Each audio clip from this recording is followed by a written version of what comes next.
अपने पीछे 40-50 किलो लेके -20 से -28 डिग्री में ऊपर चढ़ना, जहां एनिमी ऊपर बैठा है, आसान नहीं था।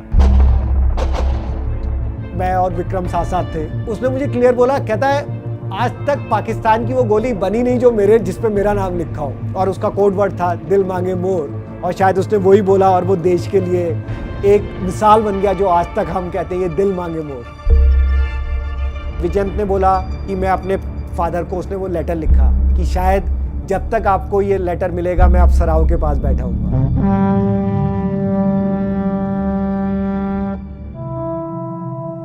मेरा नाम कैप्टन अखिलेश सक्सेना है और ये मेरा सौभाग्य था कि कारगिल की लड़ाई में मैंने अपने ट्रूप्स को लीड किया था और टोलोलिंग की जीत में एक अहम भूमिका निभाई थी। 13 जून को राजपूताना राइफल ने जब अटैक किया, हम सबने केसरिया बाना पहना, क्योंकि आपको पता है शायद पुराने राजपूतों का ट्रेडिशन होता था जब वो लड़ने जाते थे कि या तो जीत के आएंगे या वापस नहीं आएंगे, और केसरिया बाना इस चीज का प्रतीक होता था कि पीठ दिखा के नहीं आएंगे, कुछ भी हो जाए। मेरी 1 महीने पहले शादी हुई थी और पहले हम CI ऑप्स में थे एंड कारगिल की लड़ाई शुरू हो गई।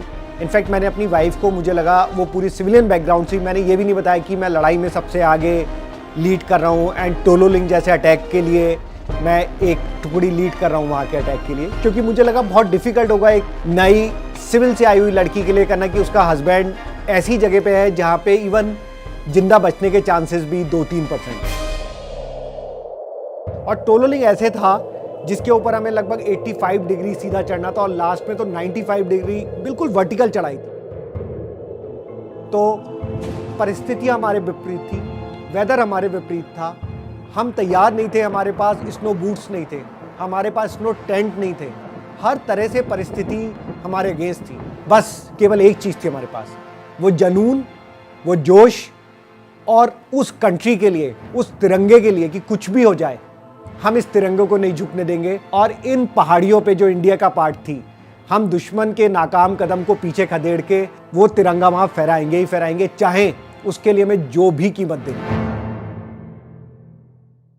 और एक हमारा ट्रेडिशन होता है कि जब हम बहुत डिफिकल्ट अटैक में जाते हैं जिसमें जिंदा आने के चांसेस बहुत कम बचे होते हैं, तो आप खुद अपनी वाइफ को और या अपने पेरेंट्स को, अपने नियर एंड डियर को लेटर लिखते हो कि शायद मेरा ये लास्ट लेटर है, मैं इस अटैक के लिए जा रहा हूँ, अगर मैं नहीं आऊँ, फिर आप उसको बंद कर देते हो और उसमें ये इंस्ट्रक्शन होता है अगर ये ऑफिसर या जवान वापस नहीं आया तब वो लेटर उसकी वाइफ या उसके पेरेंट्स के पास जाता है और उसमें लिखा होता है कि जब तक आपको ये लेटर मिलेगा मैं नहीं होऊंगा, क्योंकि वो लेटर आपको तभी मिलेगा अगर वो ऑफिसर या जवान शहीद हो चुका होता है। तो मैंने उस लेटर में लिखा कि अगर मैं नहीं आया तो हम मैरिज हुई और हम केवल 1 महीने के लिए ही साथ रह पाए, बट हाँ मेरा कुछ कर्तव्य था, शायद मैं एज ए हस्बैंड अपना कर्तव्य पूरा नहीं कर पाया। मैंने अपने पेरेंट्स को लिखा कि शायद आपके ओल्ड एज में मैं ना हूँ तो आप मेरी शहादत का अफसोस नहीं करना और गर्व के साथ कहना कि आपके बेटे ने जिस काम के लिए गया था वो काम उसने अंजाम दिया है। क्योंकि एकेडमी में हमें एक चीज़ सिखाई जाती है और जो शायद हमारे अंदर बस जाती है, वो ये है, मेरा देश सबसे ऊपर है हमेशा और हर बार, उसके बाद मेरे जवान जिनके लिए मैं रिस्पॉन्सिबल हुआ, मेरे साथी, और सबसे लास्ट में मेरी अपनी वेलफेयर और मेरी अपनी सिक्योरिटी हमेशा और हर बार।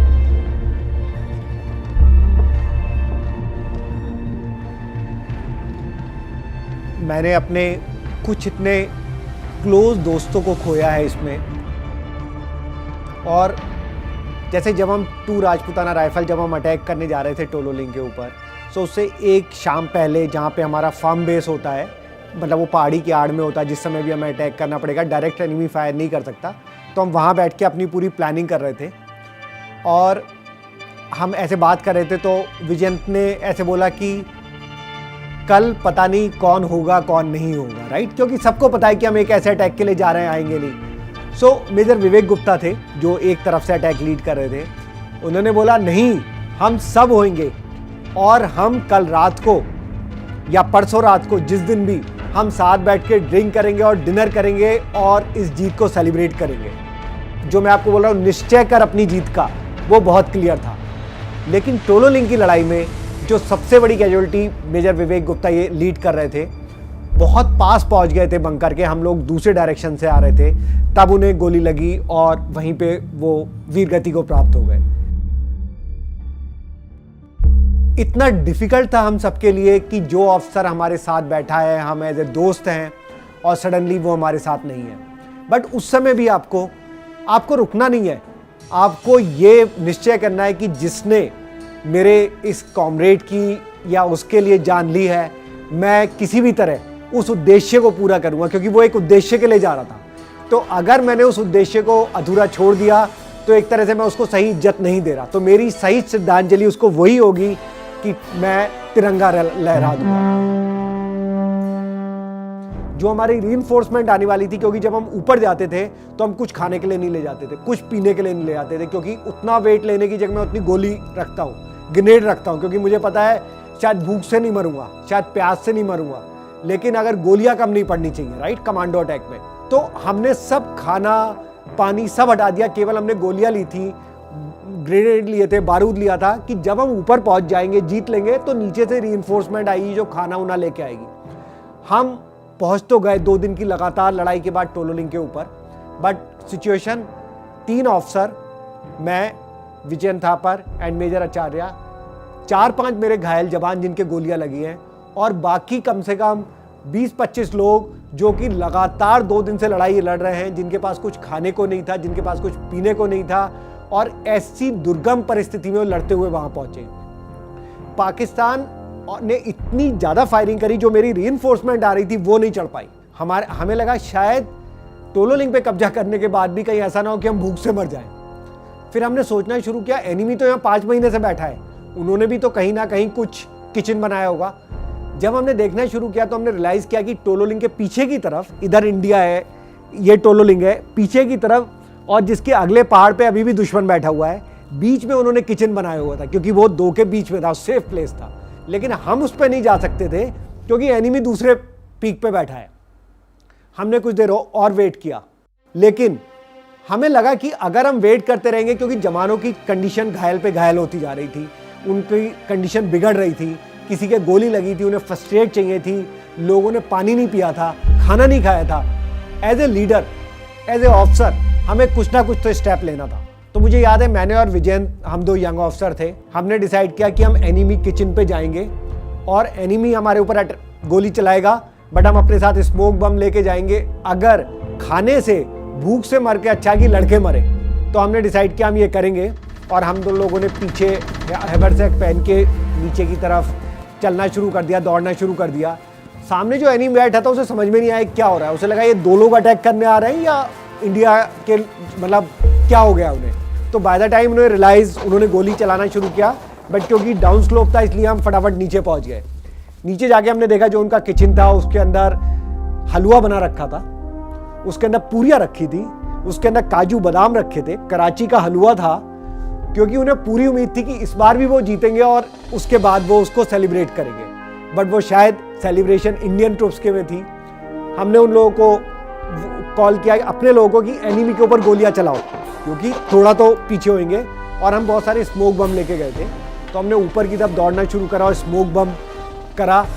और मैं सच बताऊं, ये एक पागलपन था, एक जुनून था। गोली बहुत चली, लेकिन उस समय हम दोनों को एक भी गोली नहीं लगी और हम वो खाना लेके ऊपर पहुंच गए और सबको मिला, सब में एक नई ऊर्जा का संचार हुआ, एनर्जी आई, और उसके अगले दिन तक हमारी रीइंफोर्स भी पहुंच गई। तो फाइनली हमने टोलोलिंग को कैप्चर कर लिया।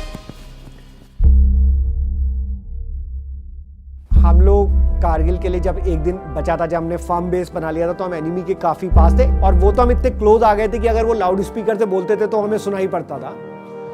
तो जब उन्हें देखा हम काफी पास आ गए, तो जो उनका लीडर था, मैं नाम नहीं बोलूंगा, मेजर थे पाकिस्तानी आर्मी के, पहले उन्होंने बड़े उससे बोलना शुरू करा, आप लोग वापस चले जाओ और कश्मीर को हम लेके रहेंगे, आप लोग अपनी जान इसमें मत दो, आप वापस चले जाओ, हमारी आपसे कोई दुश्मनी नहीं है, लेकिन अगर ऊपर आओगे तो आप में से एक जिंदा वापस नहीं जाएगा। तो इतनी खुले बात होती, तो हमने उसे चैलेंज किया कि अगर तुमने यहाँ पे आके सबसे बड़ी गलती करी है, तुम आ तो अपनी मर्जी से गए, बट तुम में से कोई वापस नहीं जाएगा। सो जब हमने टोलोलिंग जीत लिया था, उससे अगले अटैक के लिए विक्रम बत्रा वहाँ से 0.5140 के लिए था। तो उस रात मैं और विक्रम साथ साथ थे। तो हम बहुत मतलब, क्योंकि हमें भी पता था हम ऐसी सिचुएशन में हैं, तो मैं और विक्रम मतलब काफ़ी बात कर रहे थे कि एनिमी ने पता नहीं वहाँ पे क्या क्या करके रखा हुआ है। और मैं विक्रम को बता रहा था कि हम वहाँ फंस गए थे, तो हमने एनिमी के उससे हलवा खाया था है। तो विक्रम बत्रा ने मुझसे बोला, सर आपने वहाँ पे हलवा खा लिया और हम नहीं खा पाए, अब मैं इंश्योर करूँगा कि 0.5140 हम जीते तो पक्का इन्होंने वहाँ पे भी बना के रखा होगा, तो हम तो अपनी पार्टी 0.5140 जीतने के बाद वहीं करेंगे। उसने मुझे क्लियर बोला, कहता है आज तक पाकिस्तान की वो गोली बनी नहीं जो जिस पे मेरा नाम लिखा हो, तो मुझे तो कुछ हो नहीं सकता। तो he was like, Vikram was daredevil कि कुछ भी हो जाए मुझे कुछ नहीं हो सकता, और वो हमेशा आगे बढ़ जाता था। तो और उसका कोड वर्ड था दिल मांगे मोर। तो उसने बोला कल आप नीचे होगे, मुझे सपोर्ट कर रहे होगे आर्टिलरी फायर से, जब मैं वहाँ पहुँचूँगा मैं यही चिल्लाऊँगा ये दिल मांगे मोर। और शायद उसने वही बोला और वो देश के लिए एक मिसाल बन गया जो आज तक हम कहते हैं ये दिल मांगे मोर।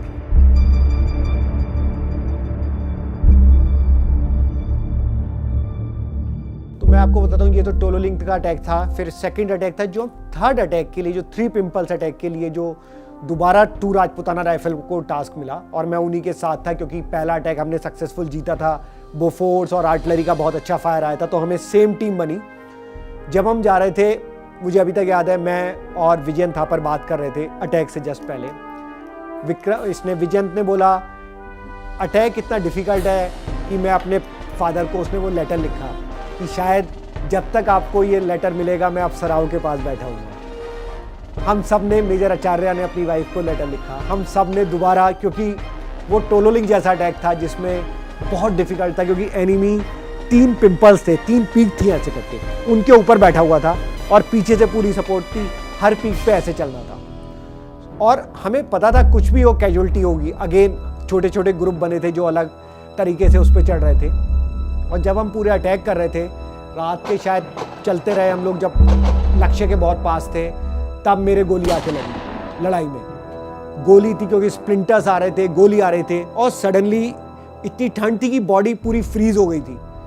1 मिनट के लिए कुछ पता भी नहीं चला क्या हुआ। सडनली जब हाथ के अंदर से ब्लड यहाँ पहुँचा कि गीला गीला किया, जब ऐसे अंधेरे में हाथ किया तो लगा कि पूरा ये हाथ निकल चुका है। इस हाथ को मैंने सिर के ऊपर बांध लिया ऐसे करके एक पट्टी से, क्योंकि क्या है जितना नीचे रहेगा ज़्यादा ब्लड होगा। और सुबह के लगभग 11-12 बजे मैं अपने बेस के पास पहुंचा। इनफैक्ट इंडियन को पहले, मतलब मैं उनसे कम्युनिकेट नहीं कर पा रहा था, हमारा रेडियो सेट भी उस समय तक टूट चुका था। उन्हें लगा एनिमी आ रहा है, उन्होंने फायरिंग भी शुरू करी। तब उसने अपनी शर्ट, वाइट शर्ट जो नीचे पहनते हैं वो निकाल के एक डंडी के करा कि हम, मतलब वाइट वो है, इंडियन है। तो उन्होंने बोला हाथ ऊपर करके बताओ पहले। तो फिर ये आगे आया, इसने बोला ऑफिसर है। तब फिर इंडियन, मतलब हमारे जवान आए, वो लेके गए। तो ये मैं कहूँगा शायद 1 करोड़ देशवासियों की जो आशाएं थी, उनकी प्रार्थनाएं मेरे साथ थी। शायद इन सबका प्यार था, मेरी फैमिली, मेरे दोस्तों का। अभी मुझे गोलियों की वजह से मैं बाहर आया। अब मैं कॉर्पोरेट पे बहुत सीनियर लेवल पे हूँ। मैं वाइस प्रेसिडेंट हूँ टाटा ग्रुप में, पूरे ग्लोबल लेवल पे ऑपरेशंस को हेड कर रहा हूँ। शायद मैं कल CEO भी बन जाऊँ, लेकिन मैं आज भी हर किसी से बोलता हूँ, मेरे जीवन का सबसे बड़ा पल जब हम लोगों ने तिरंगा फहराया था टोलोलिंग पे और दूसरी पहाड़ियों पे, उससे बढ़कर ना आज तक कुछ होगा और ना कुछ हो सकता है। तो कुछ भी हो, निश्चय कर अपनी जीत का। आई थिंक मेरा फेवरेट डायलॉग हो, कुछ भी हो हम जीत के दिखाएंगे। और जय हिंद मेरा सबसे बड़ा है। मैं गुड इवनिंग, गुड मॉर्निंग की जगह जय हिंद बोलता हूँ।